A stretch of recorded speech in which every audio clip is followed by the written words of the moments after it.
Hello students, मैं रवि रंजन आप सभी का स्वागत करता हूं अड्डा 247 क्लास 12 हिंदी मीडियम। भाई फटाफट से सभी के सभी कनेक्ट हो जाइए। जैसे कि आप सभी लोग यहां पर देख पा रहे हो कि आज हम कवर कर रहे हैं अवकलज के अनुप्रयोग के बारे में, और पिछले चैप्टर में हमने अवकलज को बिल्कुल डिटेल में समझा था। ठीक है, और अब यहां पर हम करने वाले हैं इस गन शॉट रिवीजन के अंदर भैया अवकलज के अनुप्रयोग, जो कि आपका एक बहुत ही ज्यादा इंपॉर्टेंट चैप्टर है। और इस पूरे चैप्टर को बिल्कुल हम मात्र 30 मिनट, भाई लगभग 30 मिनट के अंदर हम पूरा कंप्लीट करने वाले हैं। यानी कि ये एक आपका बिल्कुल फास्ट ट्रैक रिवीजन होने वाला है। ठीक है, अगर आपने ये चैप्टर पढ़ा है और आपको लगता है कि सर मुझे रिवीजन की जरूरत है, एग्जाम टाइम पे पहुंच चुके हैं, एग्जाम में फटाफट से कुछ ऐसा मिल जाए जैसे कि फटाफट से ये इंपॉर्टेंट वाला चैप्टर जिससे आपके क्वेश्चंस भर भर के आते हैं, वो वाला चैप्टर पूरा रिवाइज है, हर एक कॉन्सेप्ट एकदम दिमाग में घुस जाए, तो बिल्कुल ये वीडियो आप सभी के लिए है। ठीक है, तो नजर स्क्रीन पर होनी चाहिए। बहुत ही बेहतरीन सेशन होने वाला है। इसको फटाफट से अपने फ्रेंड सर्कल में भी जरूर शेयर कर देना, जिससे आपके फ्रेंड्स को भी इसका फायदा मिल पाए।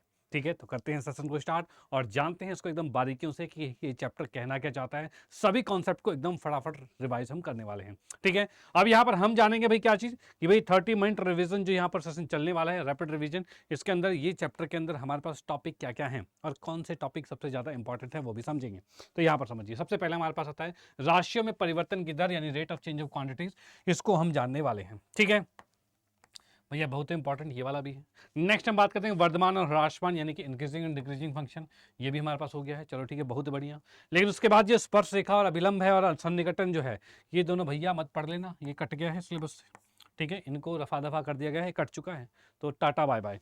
अब इसका उच्चतम और निम्नतम, यानी कि मैक्सिमम मिनिमम, इसकी बात करें। अब मैं इसमें आपको बता दूं कि ये जो आपका लास्ट वाला टॉपिक है मैक्सिमम मिनिमम, इससे आपका एक 5 नंबर का क्वेश्चन या फिर भाई 5 नंबर का क्वेश्चन या फिर 8 नंबर का क्वेश्चन तय है, आएगा ही आएगा। ठीक है, कंफर्म आएगा, एक बड़ा क्वेश्चन एकदम रखा हुआ है, इससे आना ही है। यानी कि ये टॉपिक बहुत ही ज्यादा इंपॉर्टेंट है। साथ ही साथ इन दोनों टॉपिक की बात करें तो इससे आपका 5 नंबर का क्वेश्चन, ठीक है, या 2 का, ये 2 और 1 के, तो ये तो तय है, बिल्कुल ये तो तय है। अब उसके बाद क्या, इस पे अगर 8 का आ गया तो इधर से कोई सा एक 5 का भी आ जाएगा, या फिर 2 और 1 का तो आना ही आना। यानी कि कम से कम ये 10 नंबर का चैप्टर तो आपको देखने को मिल सकता है। ठीक है, यानी कि बहुत ज़्यादा इंपॉर्टेंट है, तो भैया आखिर तक बने रहिए, जिससे कि आपका ये कॉन्सेप्ट क्लियर हो और आप इस 10 नंबर को पक्का कर पाओ। ठीक है, तो भाई सेशन को स्टार्ट करते हैं, आगे की ओर बढ़ाते हैं। जैसे कि हम देख पा रहे हैं, सबसे पहले आता है राशियों के परिवर्तन की दर, यानी rate of change of quantities क्या होता है। तो इसकी अगर मैं बात करूँ तो rate of change of quantity की बात की जाए, जैसे कि कोई भी क्वांटिटी, कोई भी राशि आपके पास है, फलन है आपके पास y है। ठीक है, अब इसके अंदर जैसे कि हमने अभी पिछला चैप्टर पढ़ा अवकलज, उसी के अवकलज का अनुप्रयोग है, नहीं वही कुछ करने वाला है। तो यहां पर मैं आपको बता दूं, जैसे y है और ये मैं लिखूं dy बाई डी एक्स, इसका मतलब क्या होता है? इसका मतलब होता है y में परिवर्तन, y में परिवर्तन। ठीक है, मैं भाई y में परिवर्तन, ठीक है, और वह भी कैसे है, y में परिवर्तन x के सापेक्ष, x के सापेक्ष y में परिवर्तन। ठीक है, इसे कहा जाता है भाई dy बाई डी एक्स, का मतलब क्या है भाई y में परिवर्तन x के सापेक्ष। ओके, जैसे कि मैं आपको एग्जांपल दूं कि आपके पास कोई एक गुब्बारा है, इतना बड़ा गुब्बारा है। ठीक है, उसकी कुछ त्रिज्या होगी गुब्बारे की, वो गोले के आकार का है। अब उसकी त्रिज्या जैसे जैसे बढ़ेगी वैसे वैसे उसका आयतन बढ़ेगा।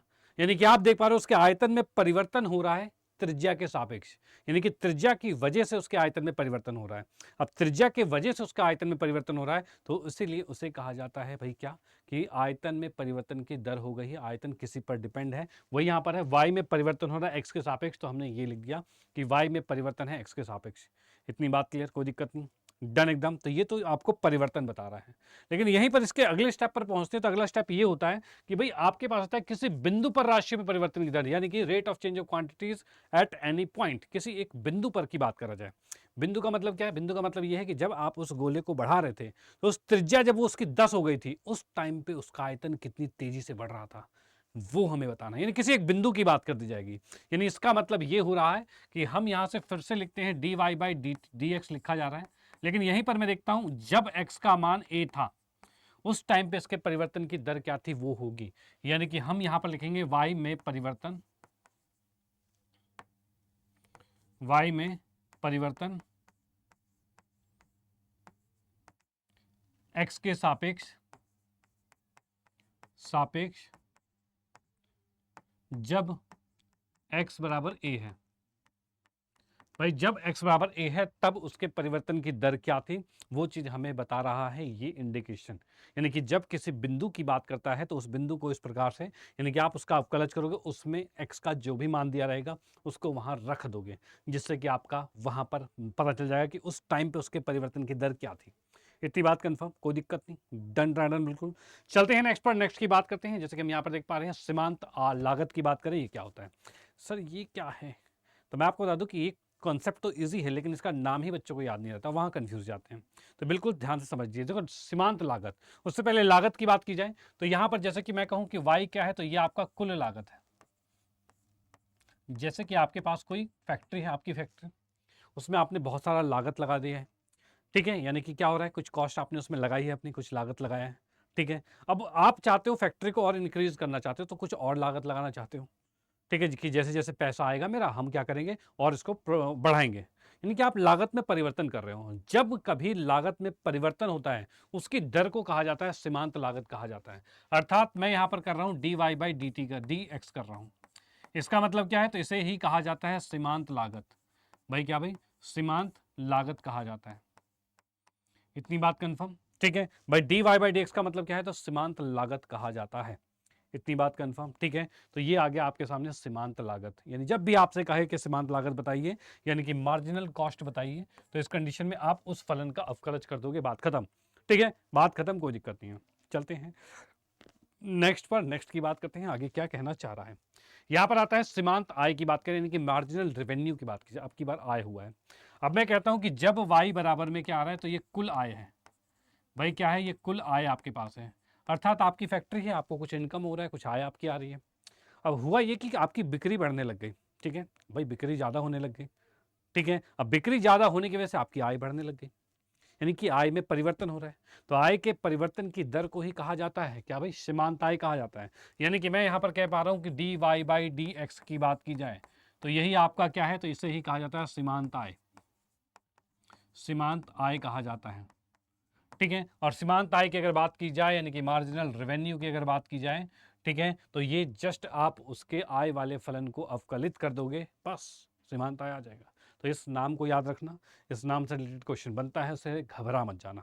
ओके डन, ठीक है। चलते हैं नेक्स्ट पर, नेक्स्ट की बात करते हैं। इसी के आधार पर एक क्वेश्चन हमारे सामने बनता है, इस क्वेश्चन को हम करते हैं कवर, जिससे कि जो कॉन्सेप्ट हमने पढ़ा वो चीज़ें क्लियर हो जाए। अब यहाँ पर हम समझते हैं। ये कहा गया एक गुब्बारा जो सदैव गोलाकार रहता है कि त्रिज्या परिवर्तनशील है। यानी इसने क्वेश्चन में कहा है गुब्बारा आपके पास है, उसकी त्रिज्या परिवर्तनशील, मतलब त्रिज्या बढ़ घट रही है, ठीक है। तो जो भी है बढ़ रही है घट रही है जैसे भी हो रहा है, ठीक है। अब इसने कहा है त्रिज्या के सापेक्ष, यानी त्रिज्या के सापेक्ष, त्रिज्या की वजह से गुब्बारे के आयतन में परिवर्तन की दर ज्ञात करें। यानी कि आपको बोला है कि जब उसकी त्रिज्या चेंज हो रही है उस टाइम पे उसका आयतन किस हिसाब से चेंज हो रहा है, ये बताना है, ठीक है। लेकिन कब बताना है, ये तब बताना है जब उसकी त्रिज्या कितनी है, 10 सेंटीमीटर है, तब बताना है। तो इसके हल की अगर मैं बात करता हूं तो सबसे पहले दिमाग में आता है कि सर इसका हमें गोलेकार की बात कर रहे हैं, गोलेकार का आयतन क्या होता है। तो गोले का आयतन जो होता है, भाई मैं आपको बता दूं, फिर से बता दूं कि भाई आपको ये सभी फॉर्मूले याद होने चाहिए, चाहे वो गोला हो, चाहे शंकु हो, चाहे बेलन हो, इस तरह के सबके फॉर्मूले याद होने चाहिए। ऐसा नहीं कि वो 10वीं में याद किए थे, 9वीं 10वीं में, तब से हमने भूल गए सर, अभी याद नहीं है, तो ये बहाना नहीं चलेगा, इसको याद करना ही पड़ेगा, ध्यान रखना। अब यहाँ पर हम बात करूँ, इसका आयतन जो होता है वो आपका होता है 4/3 होता है, और ये पाई आर क्यूब होता है। चलो ठीक है, ये बात होती है, डन भाई। इसका जब मैं निकालूंगा भाई, आयतन में परिवर्तन निकालूंगा, तो आयतन में परिवर्तन कैसे होगा, तो D V by D R होगा। सर आर ही क्यों लिखा नीचे, इसलिए लिखा क्योंकि क्वेश्चन में ही कह रखा है त्रिज्या के सापेक्ष कहा गया है। भाई त्रिज्या के सापेक्ष कहा गया, इसलिए त्रिज्या के सापेक्ष अवकलित कर रहा हूं। और जब मैं त्रिज्या के सापेक्ष अवकलित करूंगा तो ये 4/3 पाई, ये तो कांस्टेंट है, वैसे रहेगा। आर क्यूब का अवकलज क्या होगा, आर के सापेक्ष में, तो भैया ये आपके पास हो जाएगा 3r का स्क्वायर हो जाएगा, भैया होगा। आर का क्यूब का अवकलज आधे के सापेक्ष करोगे तो ये उसी की तरह होगा जैसे कि एक्स क्यूब का एक्स के सापेक्ष होता था, ठीक है। 3x का स्क्वायर वैसे 3r का स्क्वायर हो गया। अब यहाँ पर देखा तो 3 से 3 कट चुका है, ये आपके सामने आ गया है कि आयतन में परिवर्तन की दर ये आ गई। लेकिन क्वेश्चन में कहा गया है कि भैया आप बताइए कि जब त्रिज्या 10 थी तब क्या होगा। यानी कि अब मैं यहाँ पर लिखूंगा D V by D R लिखूंगा, और उसमें भी जब आपका आर जो है वो 10 है, जब आपका आर जो है वो 10 है उस टाइम पे क्या होगा। तो उस टाइम की अगर हम बात करते हैं तो ये 4 आएगा, ये पाई आएगा। आर की अगर बात करें तो आर हमें 10 दे रखा है, तो ये 10 का स्क्वायर आएगा, ठीक है भैया, 10 का स्क्वायर आएगा। और ये कितना आ रहा है, 10 दाएं 100, 100 पाई आर, 100 चौके 400 आ रहा है, यानी कि 400 पाई आ गया। और ये क्या आएगा, तो सेंटीमीटर स्क्वायर, सेंटीमीटर क्यूब है। क्यूब क्यों लिखा सर, वो इसलिए लिखा है बेटा, कहा है कि यहाँ वॉल्यूम आयतन लिखा हुआ है, आयतन क्यूब में ही होता है, बटे में त्रिज्या है, त्रिज्या से क्या होता है, सेंटीमीटर में होता है, तो ये सेंटीमीटर होगा। तो इस प्रकार से आप ये आंसर लिख सकते हो, 400 पाई सेंटीमीटर क्यूब पर सेंटीमीटर। पर सेंटीमीटर क्यों है, क्योंकि त्रिज्या के सापेक्ष तो ये आया है। अगर समय के सापेक्ष होता है तो पर सेकंड होता है यहाँ पर, ओके, लेकिन इसने कहा है त्रिज्या के सापेक्ष करना है, तो ये हमने कर दिया है। बात क्लियर हो गई, कोई दिक्कत नहीं, एकदम डन, ठीक है। ये तो पहली वाली बात क्लियर होती है। नेक्स्ट हम आते हैं इंक्रीजिंग और डिक्रीजिंग फंक्शन पर आते हैं। इंक्रीजिंग और डिक्रीजिंग फंक्शन क्या है, यानी कि हम देखेंगे कि भाई वर्धमान और ह्रासमान क्या होने वाला है। तो वर्धमान और ह्रासमान की अगर मैं बात करता हूं तो यहां पर आप देख पा रहे हो, जब कभी कोई भी फलन बढ़ता हुआ जा रहा है, अर्थात जैसे कि मैंने देखा कि भैया मैंने जब 1 रखा तो भाई ये आंसर आ रहा है, और जब मैंने 2 रखा तो ये आंसर आ रहा है। यानी कि मैं छोटी वैल्यू रखता हूं तो छोटा आंसर आता है, बड़ी वैल्यू रखती हूं तो बड़ा आंसर आता है। तो उस कंडीशन में उसे कहा जाता है वर्धमान। इसको हम यहां समझते हैं, वर्धमान क्या है, जब x1 छोटा और x2 बड़ा है, और इसको जब मैं फलन में रखता हूं तब भी fx1 छोटा है, fx1 बड़ा है। यानी छोटी वैल्यू पर छोटा आंसर, बड़े पे बड़ा आंसर, वही बात, छोटे पे छोटा है, बड़े पे बड़ा आंसर है। तो ऐसी कंडीशन में उसे वर्धमान फलन कहा जाएगा, ठीक है। नेक्स्ट स्टेप यहां पर हम देखते हैं, इसके अंदर देखते हैं, अगर मैं छोटी वैल्यू जैसे 1 रखता हूं तो ये ज्यादा आंसर आ रहा है, जब मैंने 2 रखा तो ये कम आंसर आ रहा है। यानी जब हम छोटा वैल्यू रखते हैं तो बड़ा आंसर आता है, और बड़ा रखते हैं तो छोटा आता है। फॉर एग्जांपल यहाँ देखिए, इसके अंदर जब मैंने छोटा रखा तो देख रहे हो छोटा वाला यहाँ पर बड़ा हो रहा है, और बड़ा वाला यहाँ पर छोटा हो रहा है। इसका मतलब ऐसे फलन को हम कहते हैं ह्रासमान कहा जाता है। ये क्या है, फलन ह्रासमान में आ रहा है। इतनी बात कंफर्म, कोई दिक्कत नहीं, डन, ठीक। इसके बाद नेक्स्ट की हम बात करते हैं अंतराल आई के अंदर अचर की बात करें, यानी कि कोई भी जब कांस्टेंट होता है, अचर होता है, जिसमें कोई चेंजेस नहीं हो रहे हैं।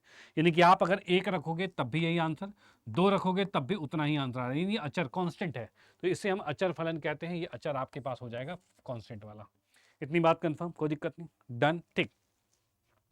अब चलते हैं नेक्स्ट पर। अभी तक जो हमने जाना ये सिंपल सी फॉर्म थी कि हम नॉर्मली फील कर पाते हैं हो क्या रहा है, लेकिन इसमें क्या है कि आपको ऐसे प्यारा सा ग्राफ बनाकर नहीं देगा, आपको एक गंदा सा इक्वेशन देगी, यानी एक तगड़ी सी इक्वेशन देगी, उसको सॉल्व करना होगा। तो उसमें हम कैसे जान पाएंगे कि फलन जो है वो आपका इंक्रीज कर रहा है कि डिक्रीज कर रहा है, यानी कि वर्धमान है ह्रासमान है, वो कैसे करेंगे। उसके लिए आपको अवकलज की हेल्प लेनी होगी, जो कि हम यहाँ पर देख रहे हैं। भाई अवकलज की हेल्प कैसे लेंगे, ये आपको क्वेश्चन में दिया हुआ है, कोई भी एक अंतराल है, उसके अंदर वो फलन संतत है। भैया संतत होगा तभी हम उसका इंक्रीजिंग डिक्रीजिंग देख पाएंगे, मतलब ह्रासमान मतलब कि हरा इंक्रीजिंग और डिक्रीजिंग हम जान पाएंगे, यानी कि ह्रासमान और वर्धमान ये चीज़ जान पाएंगे, ठीक है। अब हम यहाँ पर देखते हैं कि ह्रासमान और वर्धमान हो कैसे रहे। तो यहाँ पर की मैं बात करता हूँ, तो इसमें सबसे पहले हम बात करते हैं, जब कभी आपके पास फलन दिया रहे और आप इसका अवकलज कर दो और ये आपका 0 से बड़ा रहे, तो इसका मतलब ये हो जाता है वर्धमान हो जाता है। भाई वर्धमान हो जाता है, ध्यान रखना। जैसे कि आप देख पा रहे हो, ये वर्धमान है कब, जब आपका डेरिवेटिव 0 से बड़ा हो रहा है, ठीक है। जब डेरिवेटिव 0 से बड़ा हो रहा है तब हम उसे वर्धमान करेंगे, यानी कि आप किसी भी फलन में उसका अवकलज करोगे, अवकलज करने के बाद आपके पास जो फलन दिखेगा वो 0 से बड़ा रहेगा, उस इंटरवल के अंदर, जिस इंटरवल में हम चेक कर रहे हैं उसमें वो बड़ा रहेगा। अगर वो 0 से बड़ा रहता है तो इसका मतलब वो फलन आपका वर्धमान रहेगा। सेकेंड स्टेप ये है कि जब आपके पास किसी का अवकलज जो है वो 0 से छोटा होता है तो उसे हम ह्रासमान कहते हैं। भाई ह्रासमान कहा जाता है। ह्रासमान किसमें, यहाँ पर देख पा रहे हो, ये 0 से छोटा है और ये आपको ह्रासमान देखने को मिल रहा है, ठीक है।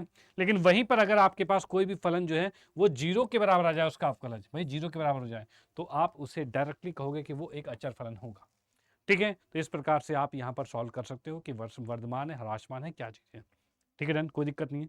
अब इसको हम थोड़ा सा एक स्टेप पर समझ लेते हैं। जैसे कि मैं इसके अंदर की बात करूं, इसका वर्किंग रूल क्या होने वाला है, किस प्रकार से इसको हमें सॉल्व करना होगा। तो इसके वर्किंग रूल की अगर मैं बात करता हूं तो यहाँ पर आपको करना क्या होगा, तो इसके रूल की बात की तो पहला काम ये होगा कि आपको fx दिया रहेगा, ये दिया रहेगा, ठीक है। उसके बाद सेकेंड स्टेप आपको क्या करना है, इसका अवकलज करना है और इसके बराबर 0 रखना है। तीसरे की बात करते हैं तो यहाँ से x का मान निकालेंगे, ठीक है, x का मान ज्ञात करेंगे, x का मान ज्ञात करेंगे, ठीक है। x का मान ज्ञात करने के बाद जैसे कि मान लो कि आपका x का मान, कि भाई माना x का मान a आ चुका है, ठीक है, माना। तो इस कंडीशन में अब क्या करेंगे, तो इस कंडीशन में आप एक संख्या रेखा बनाओगे और उसके अंदर इस a को यहाँ पर बीच में रख दोगे। हो सकता है ये एक ही पॉइंट ना है, वो 2 आए 3 है, ऐसे भी आ सकता है, उसको यहाँ पर रख देना है। उसके बाद इस संख्या रेखा पर रखने के बाद आप लिखोगे इधर माइनस अनंत और इधर लिखोगे प्लस अनंत, ठीक है। अब उसके बाद यहाँ पर फोर्थ पार्ट की बात करेंगे कि जब ये आपके पास हो जाएगा, यानी कि माइनस अनंत से 1 की बात करें, जब अब x आपका पहले वाले अंतराल में आ रहा है, उस कंडीशन में अगर आपका फलन जो आ रहा है वो ग्रेटर देन 0 है, ठीक है, तो ये आपका वर्धमान हो जाएगा, ये आपका वर्धमान हो जाएगा। और अगर वहीं पर मैं बात करूं x बिलोंग्स टू, अगर आपका आ जाए इस तरह से a से अनंत पर जा रहा है, ठीक है, ए से अनंत पर, यानी दूसरे अंतराल की बात करिए, दो अंतराल बने, एक इधर एक इधर, इस अंतराल में अगर मैं यहाँ पर देखता हूँ इसका जो डेरिवेटिव्स के अंदर जो आप कलेक्ट कर रहे हो ये लेस देन 0 आता है, तो इसे ह्रासमान कहा जाएगा। ठीक है, ये स्टेप्स होते हैं, इसको बिल्कुल ध्यान रखना, इसी प्रकार से आपको क्वेश्चंस करने होंगे। इतनी बात कंफर्म, कोई दिक्कत नहीं, डन एकदम। ठीक है भाई, इस प्रकार से आपको क्वेश्चन करना होगा जो कि आपका वर्धमान और ह्रासमान बता पाएगा। ठीक है, चलते हैं नेक्स्ट पर, नेक्स्ट की बात करते हैं, अगला प्रश्न क्या होता है वो हम जानते हैं। ठीक है भाई, यहाँ पर एक चीज़ का ध्यान रखना कि इसमें अगर बड़ा है तो वर्धमान हो सकता है, इसी में छोटा आ जाए तो वो ह्रासमान हो जाएगा, सब इस पर डिपेंड करता है कि क्या हो रहा है। चलते हैं नेक्स्ट पर, नेक्स्ट की बात करते हैं, तो अगला आता है उच्चतम और निम्नतम की बात करें, यानी कि मैक्सिमा और मिनिमम की बात कर लेते हैं, ये कैसे निकलेगा तो इसको समझते हैं। तो यहाँ पर हम बात करते हैं, जैसे कि आपके पास कोई भी एक ग्राफ है, वो ग्राफ कुछ इस प्रकार से, ठीक है, ये ग्राफ कुछ इस प्रकार से, इस ग्राफ की अगर मैं बात करता हूँ तो यहाँ पर आपके पास मान लो कि कुछ ऐसे बन रहा है भाई, ऐसे कुछ ग्राफ बन रहा है, ठीक है। अब मैं कहूँ इसमें उच्चतम मान कहाँ दिख रहा है, तो आप इसके अंदर देख पा रहे हो, इसके अंदर की बात करें तो इसमें उच्चतम जो है वो यहाँ पर सबसे ऊंचा है, और निम्नतम मतलब सबसे कम यहाँ पर आ रहा है भाई, ये चीज आ रहा है भाई, ये क्या आया है, ये आपके जैसे मैं सी पर की बात करूं और ये मैं बात करता हूं डी पर बात करता हूं, तो सी पर ये क्या आ रहा है, तो एफ सी आ रहा है, और डी पर की बात करें तो एफ डी आ रहा है, ठीक है। और ये एफ सी जो आ गया ये क्या है, तो ये उच्चतम मान है, उच्चतम मान है, ठीक है। ये क्या आ रहा है आपके पास, तो ये निम्नतम मान है, निम्नतम मान है, ठीक है भाई, उच्चतम मान हो गया, निम्नतम मान हो गया। यहीं पर मैं बात करता हूं कि भाई इसके अंदर सी क्या है, तो सी आपके पास आ गया उच्चतम बिंदु है भाई, सी जो है उच्चतम बिंदु है। यहां पर डी की बात करें, डी क्या है, तो डी आपका है निम्नतम बिंदु है, निम्नतम बिंदु है, ठीक है। डी आपका निम्नतम बिंदु है, सी आपका उच्चतम बिंदु है, इस प्रकार से आप सभी के सामने आ चुका है, कोई दिक्कत नहीं, एकदम ओके है, ठीक है। चलो भाई, ये निम्नतम और उच्चतम बिंदु आ चुका है, चलो बहुत बढ़िया।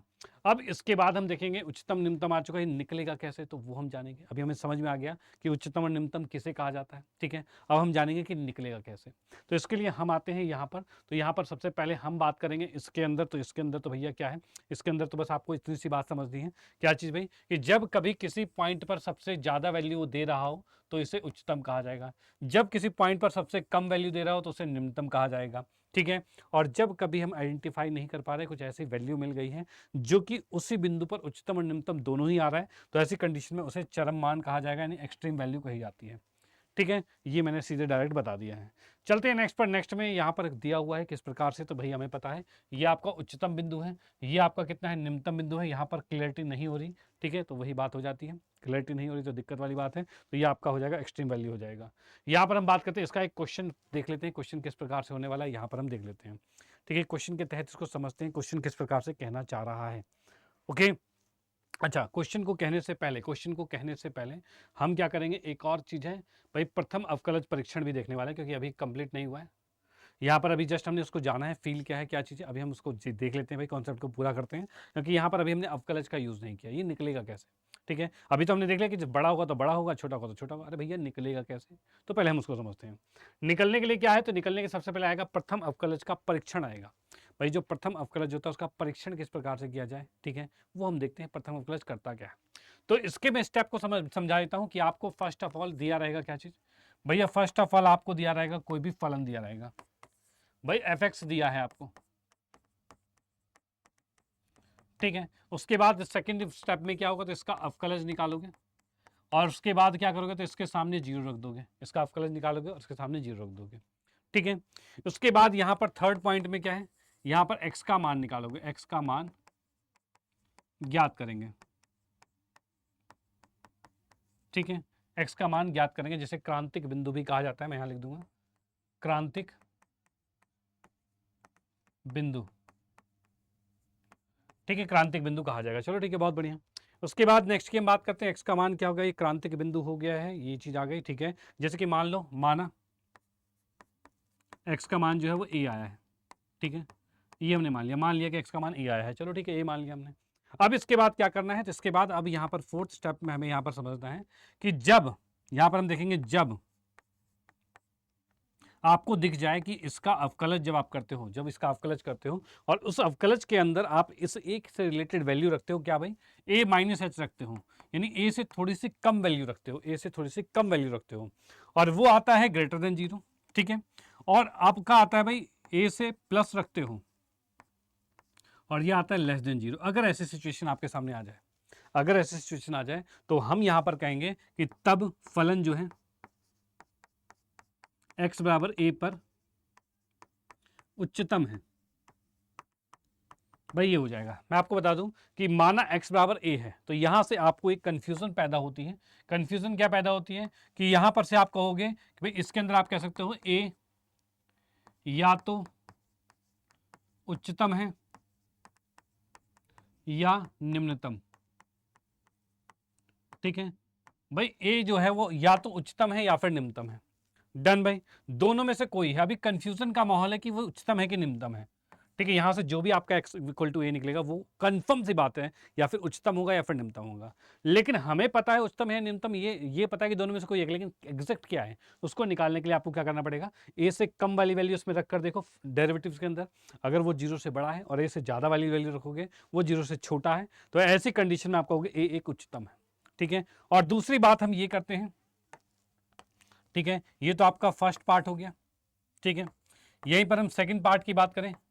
सेकंड पार्ट आपके पास ये आता है जब आपको एफ डैश एक्स ए माइनस में एच जो है ये आपका लेस देन 0 आ जाए, और साथ में एफ डैश ए प्लस एच आ जाए, ये आपका ग्रेटर देन 0 आ जाए, तो उस कंडीशन में कहोगे तब ए जो है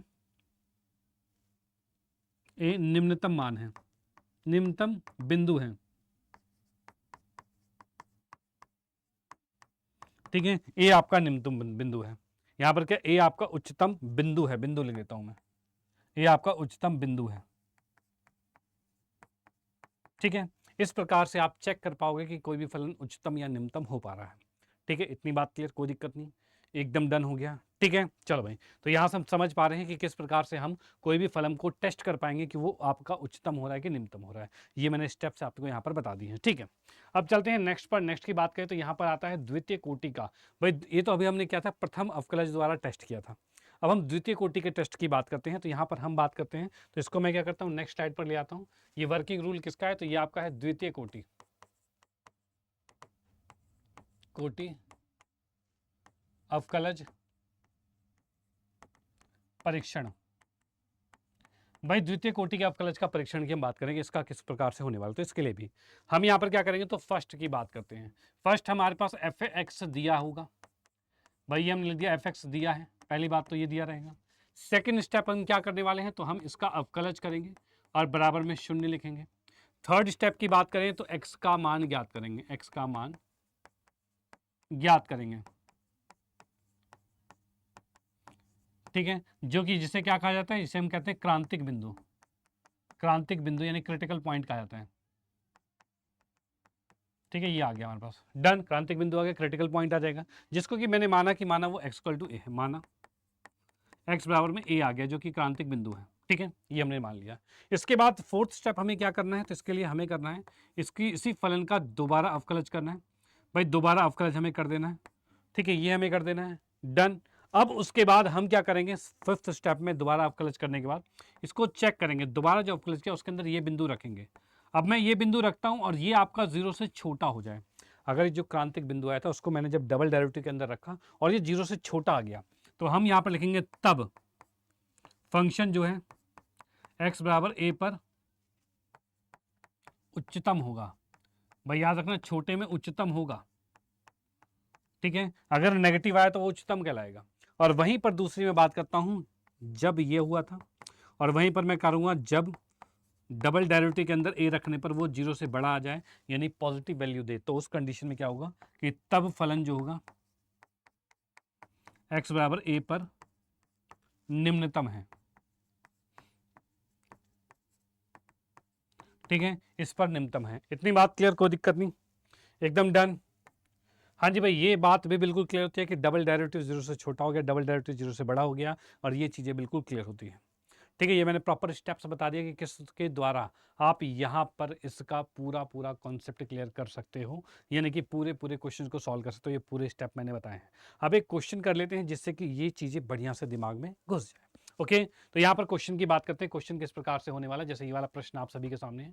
क्वेश्चन में कहा है y इक्वल टू में x 5 माइनस में x है, x के किस मान के लिए उच्चिष्ट या निम्निष्ठ है, x के किस मान के लिए उच्चिष्ट या निम्निष्ठ है, यानी कि आपका उच्चतम या निम्नतम आ रहा है। तो यहाँ पर इसकी मैं बात करता हूँ। ये फलन जो आपके पास दिया हुआ है y इक्वल टू में दे रखा है आपको भाई x है और 5 माइनस में x है। ठीक है, इसको अगर अंदर गुणा कर दिया जाए तो y बराबर में क्या हो जाएगा, तो 5x माइनस में 5x माइनस में x का स्क्वायर आ गया। ठीक है, इसको जब हम अवकलित करेंगे तो क्या हो जाएगा, तो इसको अवकलज करेंगे तो यहाँ पर मैं देख पा रहा हूँ अवकलज मतलब भाई जैसे ही हमारे पास अवकलज आ जाएगा इसके बराबर में हम 0 रखेंगे। भाई इसका अवकलज करेंगे तो 5 आएगा, इसका करेंगे 2x आएगा, इसके बराबर में 0 रखा हमने।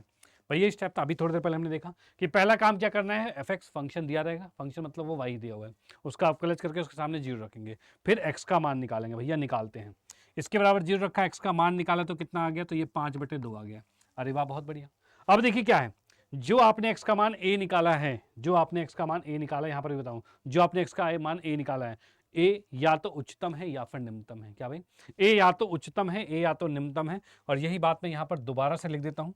ठीक है, यहाँ पर की बात करें, a या तो उच्चतम है या निम्नतम है, निम्नतम है। ठीक है, ए या तो उच्चतम है या फिर निम्नतम है। डन, कोई दिक्कत नहीं है। अब यहां पर हम क्या निकाल कर बैठे हुए हैं, फिलहाल इस वाले क्वेश्चन में निकाल कर बैठे हैं x का मान। अब ये 5/2 है, या फिर ये उच्चतम बता रहा है या फिर निम्नतम बता रहा है। हमें क्वेश्चन में क्या पूछा हुआ है, क्वेश्चन में पूछा गया है आप बताइए किस मान के लिए उच्चतम या निम्नतम है, यानी कि ये एग्जैक्ट नहीं पूछ रहा कि मुझे उच्चतम ही चाहिए या निम्नतम ही चाहिए। तो ये बस पूछा किस मान के लिए उच्चतम या निम्नतम है, तो भैया ये जो मान निकला है इसी पर ये या फिर उच्चतम होगा या फिर निम्नतम होगा। तो हम सीधे इसका आंसर लगाएंगे भाई 5/2, यानी ए ऑप्शन करेक्ट होता है। इतनी बात क्लियर, कोई दिक्कत नहीं, बिल्कुल डन।